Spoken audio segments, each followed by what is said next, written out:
ಈಗ ಪಾಂಡವಪುರದಲ್ಲಿ ಪ್ರಪ್ರಥಮ ಬಾರಿಗೆ ಒಕ್ಕಲಿಗರ ಮೊದಲನೆಯ ಜಯಂತಿಯನ್ನು ನಾವೆಲ್ಲರೂ ಕೂಡ ಆಚರಣೆ ಮಾಡ್ತಾ ಇದ್ದೀವಿ. ಅದರ ಅಂಗವಾಗಿ ನಂಜನಗೂಡಿನಿಂದ ಬಂದಿರತಕ್ಕಂತಹ ಬಸವಯೋಗೇಶ್ವರು ಹಾಗೂ ಶರಣ ಸುರೇಶ್ ಅವರು, ಹಾಗೆ ನಮ್ಮ ಯೋಗ ಸಮಿತಿಯ ಅಧ್ಯಕ್ಷರು ಜಯರಾಮನವರು ಇವತ್ತು ಜ್ಯೋತಿಯನ್ನು ಬೆಳಗಿಸುವುದರ ಮೂಲಕ ಉದ್ಘಾಟನೆಯನ್ನು ಮಾಡಿಕೊಂಡು ಬರ್ತಾ ಇದ್ದಾರೆ.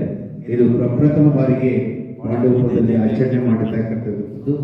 ಹಾಗಾಗಿ ಇದನ್ನ ಪ್ರತಿ ವರ್ಷ 7ನೇ ಅಮಾವಾಸ್ಯೆಯ ದಿನ ಇದನ್ನ ಆಚರಣೆ ಮಾಡಿಕೊಂಡು ಹೋಗಬೇಕು ಅಂತ ಹೇಳಿ ನಾವೆಲ್ಲರೂ ಕೂಡ ಸಂಕಲ್ಪವನ್ನು ಮಾಡಿಕೊಂಡಿದ್ದೇವೆ.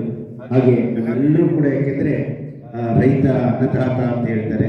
ಹಾಗಾಗಿ 12ನೇ ಶತಮಾನದಲ್ಲಿ ಕೂಡ ಬಸವಣ್ಣನವರ ಅನುಭವ ಮಂಟಪದಲ್ಲಿ ಎಲ್ಲ ವಿವಿಧ ರೀತಿಯ ಕಾಯಕವನ್ನು ಮಾಡತಕ್ಕಂತಹ ಎಲ್ಲ ಶರಣ ಬಂಧುಗಳು ಕೂಡ ಇದ್ರು.